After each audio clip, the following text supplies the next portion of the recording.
There are moments in life that quietly or suddenly change everything. A diagnosis, a loss, a decision you didn't expect to make. And once that moment happens, the real question becomes, then what? Welcome to Change Happened, Then What? A storytelling podcast about the moments that shape us and the lives we build after them. Each episode brings you a real story told with honesty and care, where everything was questioned and where even then they chose to keep moving forward. This isn't an interview show. It's a place for real stories shared thoughtfully, sometimes messy, sometimes hopeful, but always human. I'm your host, Heather Holt, and I'm so glad you're here.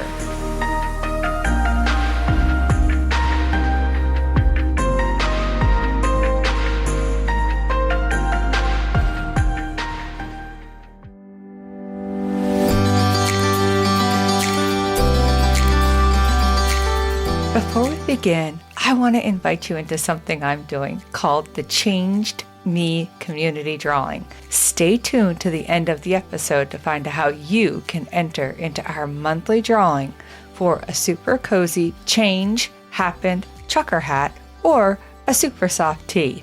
Now, let's dive in.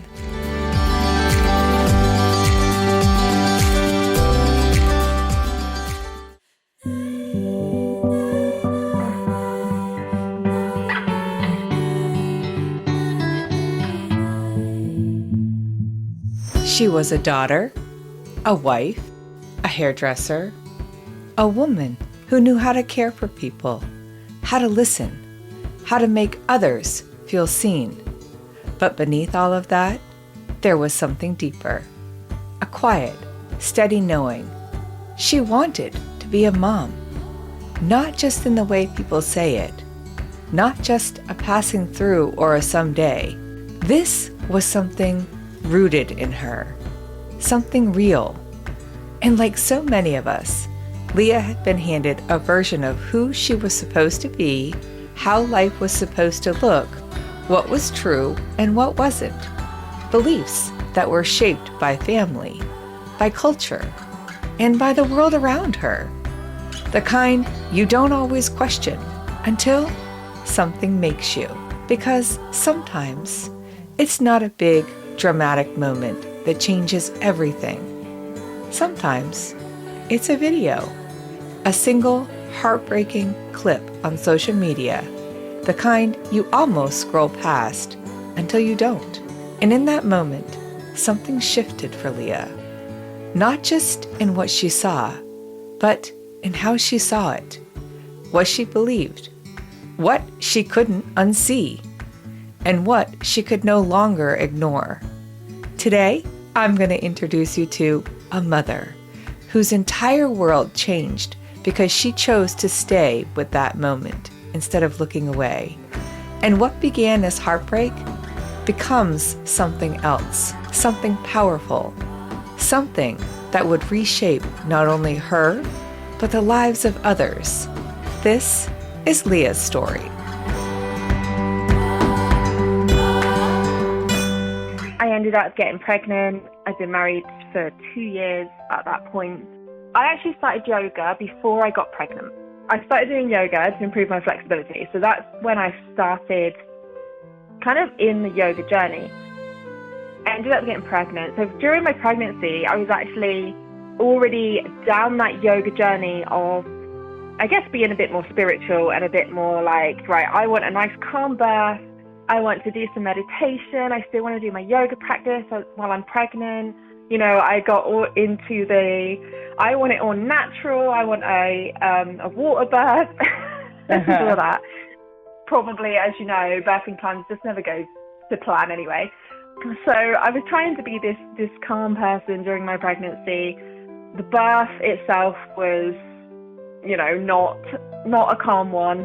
I did end up doing it the natural way, and that was that. So when she was born, I ended up breastfeeding right away, and she was very, very clingy and on me constantly. Everyone used to just laugh and be like, if you don't know where is, she's on the boob. And this part matters.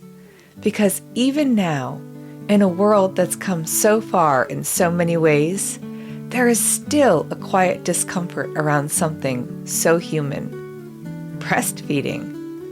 Something that has been turned into a conversation, a debate, a thing people whisper about or look away from. But when you strip it all back, before the options, before the noise, there is nothing more natural than this.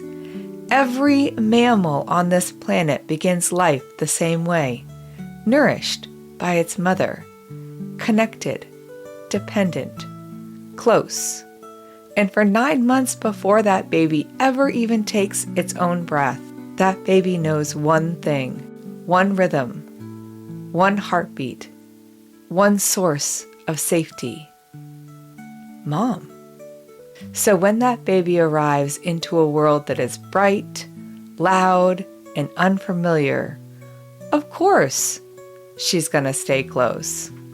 Of course she reaches for the one thing she knows. Not out of neediness, but out of instinct, out of design.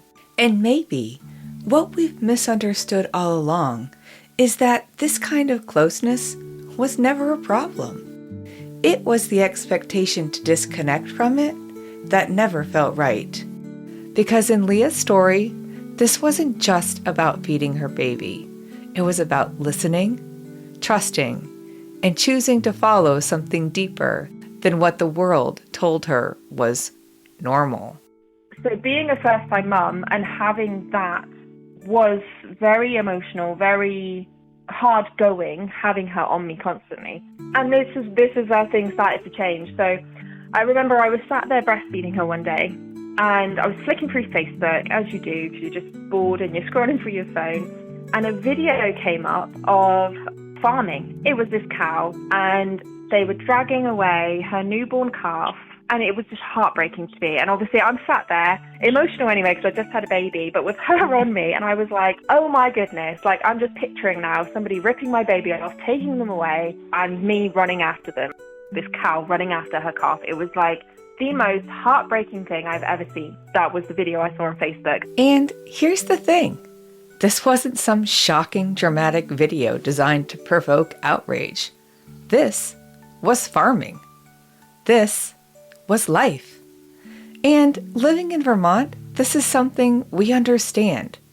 What Leah saw that day, for many, would be considered normal, a necessary part of how we feed ourselves, a system most people don't stop to question.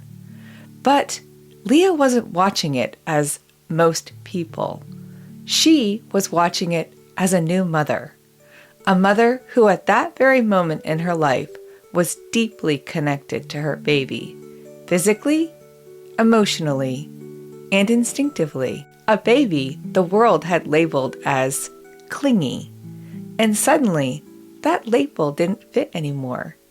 Because what she felt in her body, what she knew in that moment, was something entirely different. It wasn't neediness, it was connection, protection. It was love. And in that space, something shifted. Not loudly, not dramatically, but deeply. Because what she felt in that moment wasn't just emotion. It was recognition. From that moment, I don't know, it's like something just clicked in my brain. Not everybody's right. Not everybody knows everything. And it just changed my mind on the things that people tell you. Where you know, when you grow up and you just think everybody's right, everybody older than you knows what they're talking about, they're right, you're wrong. Like you're learning off them. And from that point, it just went, not everybody is right. Maybe I can make my own decisions for me. I think in this moment, the moment that matters more than almost anything else in a story like this, because it's not really about the video. It's about what that video unlocked. That quiet, powerful realization that not everything we've been told is right for us. That what works for someone else, even if it's widely accepted, even if it's considered normal, might not work for you anymore. And that questioning, that's not judgment. It's awareness. It's the moment you realize you're allowed to decide for yourself, because this is the point where you stop living by default and you start living by decision. We'll be right back after a quick word from our amazing sponsor. Today's Change Happen story is sponsored by Pure Energy Apothecary. Owner Dawn Lancaster and I are friends, and honestly, that matters. It's how I know how much care goes into what she makes. Dawn doesn't create products just to sell them. She makes them because she uses them and cares about how they support real people like you. Her magnesium butter has become a staple in my daily life when my muscles feel tired, when my legs won't settle at night, or when my nervous system feels like it's been running on overdrive, which, let's be honest, a lot of us can relate to. Magnesium supports muscle relaxation, helps with sleep, and eases that wired but tired feeling. This butter is creamy and absorbs right into the skin. No heaviness, no overpowering scent, just comfort. For me, it's not just relief. It's a small ritual that tells my body it's safe to slow down. If you're craving that kind of support, visit pureenergyvt.com and use code PURECHANGE to get your 20% off. Now, back to Leah's story. That's when I went vegan, and that's also when then I started changing my views on other things as well, where I just started thinking a little bit more for myself, and I didn't realize how much I was listening to everybody else all the time. And this went back when I was growing up. I really, really listened to everybody's opinion. So that that was the exact moment that I think everything changed for me. I started changing my views on other things, and I was like, do you know what? I really love yoga. I love how it opened my mind on different things. I don't think I would have had that realization if I hadn't been doing yoga. So I did my yoga teacher training when she was little. This is where things begin to change in a visible way, because it's one thing to have a realization, to feel that shift internally. It's another thing entirely to live it. Leah shared that when she started talking about becoming a yoga teacher, the response from people around her was immediate. Can you really make a living doing that? You need a 9-to-5 job? You need to make more money. You need something stable. The kind of advice that sounds practical, reasonable, even loving. But for Leah, it didn't fit. Not for her family or her life. And not for the kind of mother she knew she wanted to be. Because by this point, she had already begun to trust something deeper.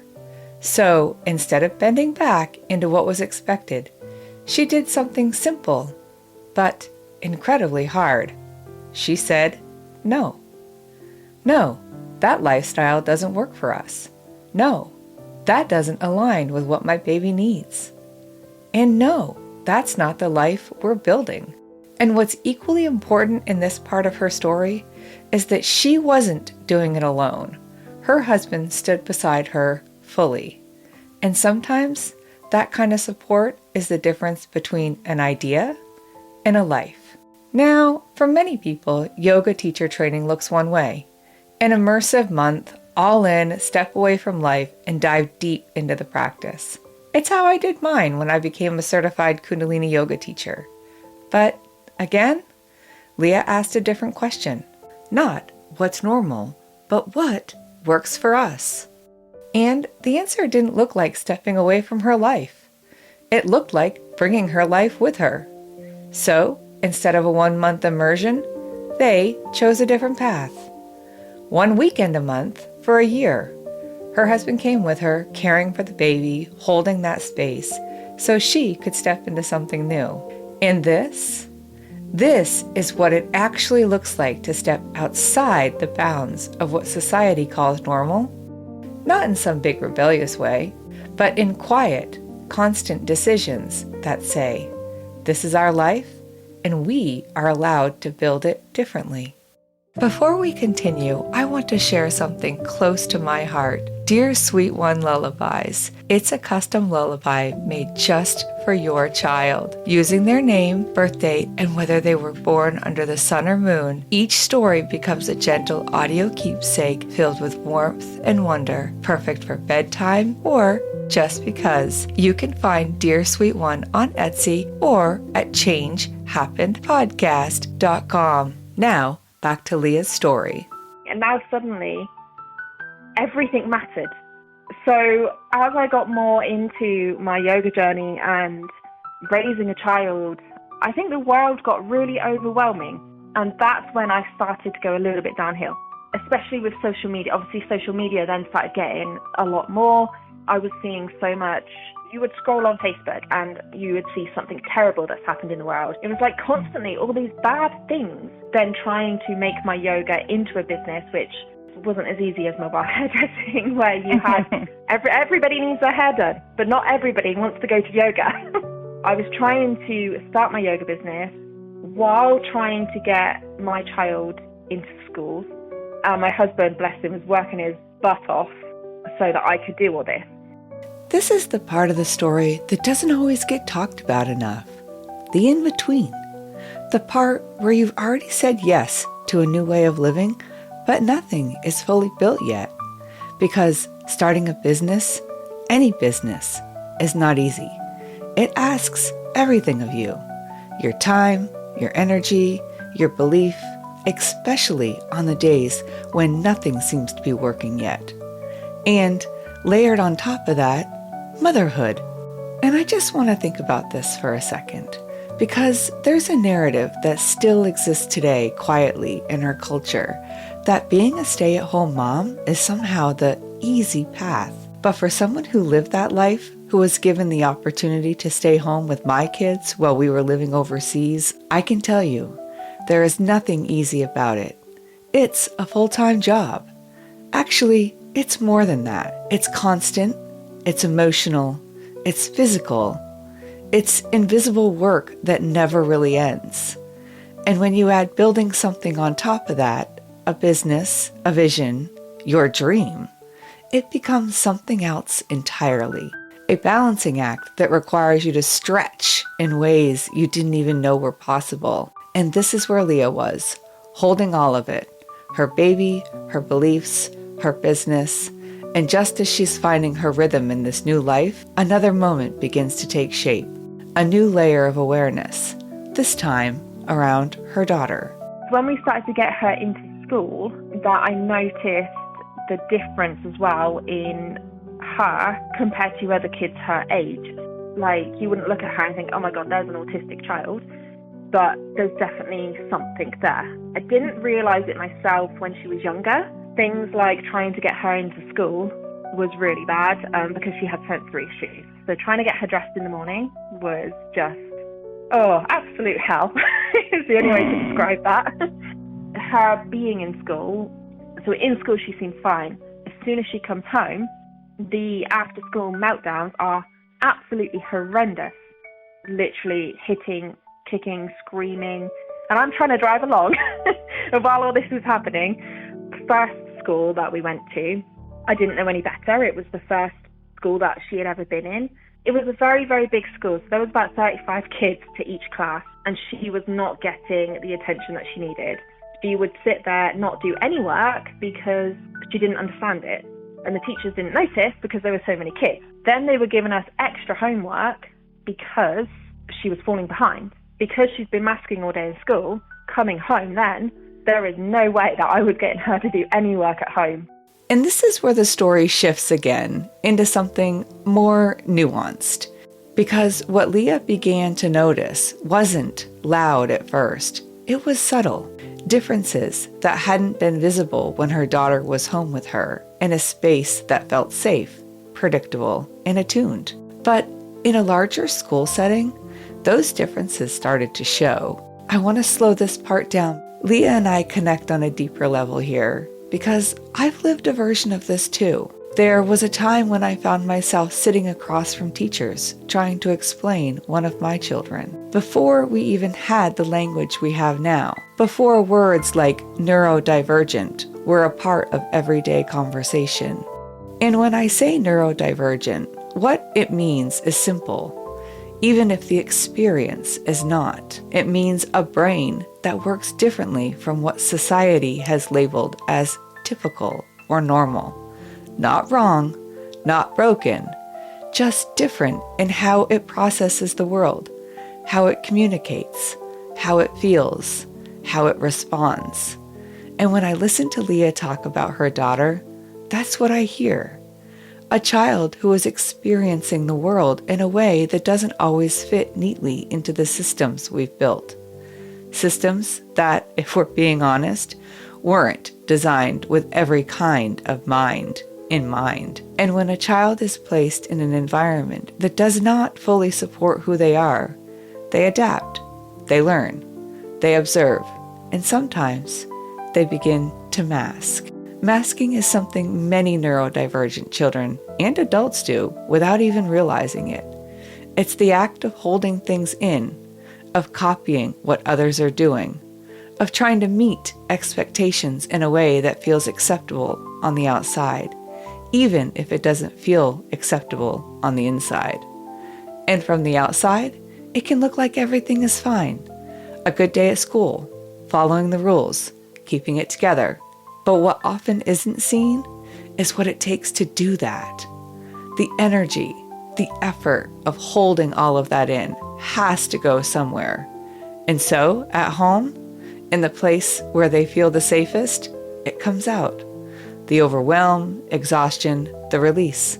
And suddenly, it can feel like you're parenting two very different children. The one the world sees, and the one who finally feels safe enough to fully be themselves.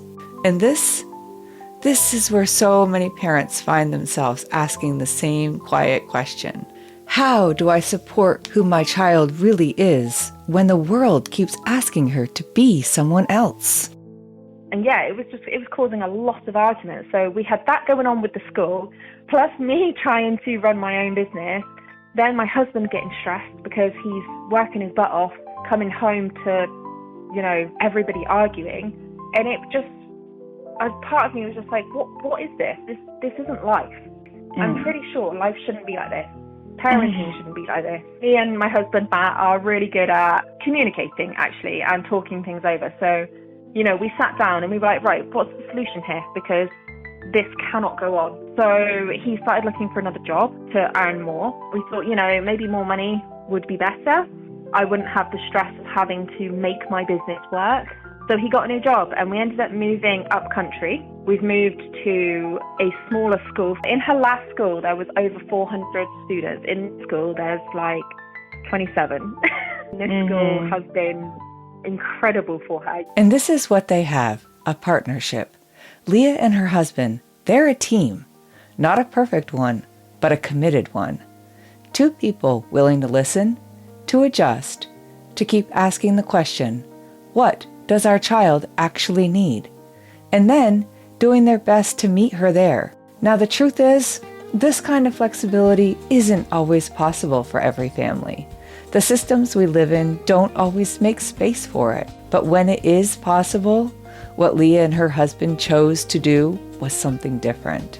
Not better than anyone else, but better for them. Better for their child. Before airing this episode, I checked back in with Leah because when we first spoke, they were kind of at a crossroads. She was doing well in her new school, but teachers had concerns that as school environments became bigger, more structured, more demanding, that their daughter might struggle. There wasn't an official diagnosis yet, which meant access to certain supports wasn't guaranteed. And so they were left holding a question so many parents face. What do we do when the path in front of us doesn't feel right at the time? They were considering homeschooling, and now that's actually what they've chosen to do. And Leah says the difference, it's not subtle. Their daughter is thriving, their home feels more peaceful, and the life they've been working so intentionally to build finally has room to breathe. Leah has continued to grow too.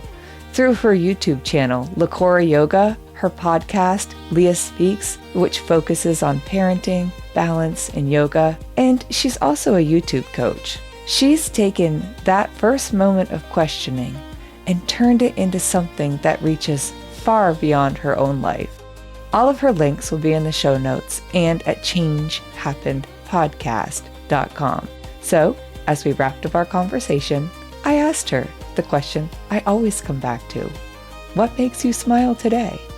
When I react in the best way possible. So like if something happens, especially with my daughter, and I can react with love and kindness instead of screaming in anger, like that makes me smile.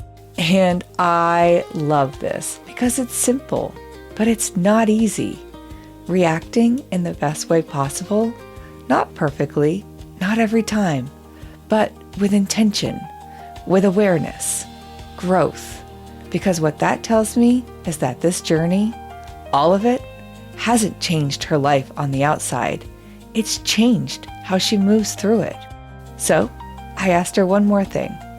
What words of wisdom would you share with anyone listening today? Don't listen to everybody. Do what you feel is right in your intuition.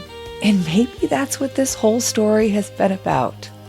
Not the video, not the yoga, not even the choices that came after, but the willingness to trust what she felt, even when it didn't match what she had been told. From the very beginning, that quiet knowing was always there.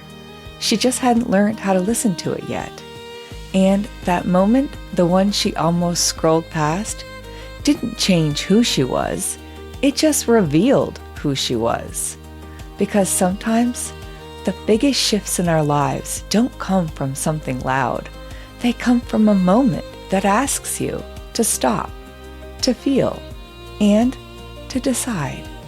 Do I keep following what I've been told, or do I finally trust myself?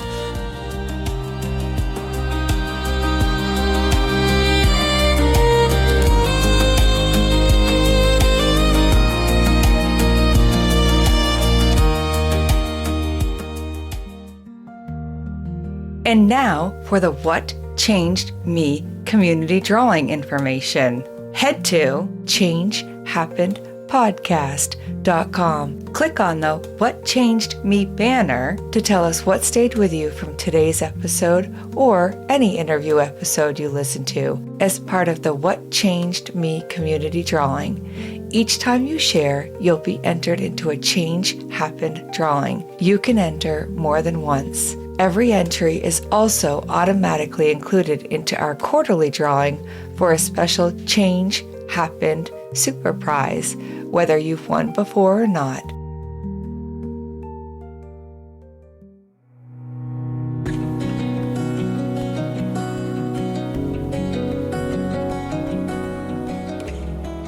Change doesn't end the story. It's often where the next chapter begins. If something in today's episode stayed with you, a moment, a sentence, a feeling, I'd love to hear about it. And if someone came to mind while you were listening, consider sharing this episode with them. You're welcome to head to changehappenedpodcast.com to tell us what stayed with you from today's episode or any interview episode you listen to as part of the What Changed Me community drawing. Each time you share, you'll be entered into a Change Happened drawing. You can enter more than once. Every entry is also automatically included into our quarterly drawing for a special Change Happened Super Prize, whether you've won before or not. Because these stories don't end where the episode does. They keep moving forward in what we carry with us and in who we pass them on to.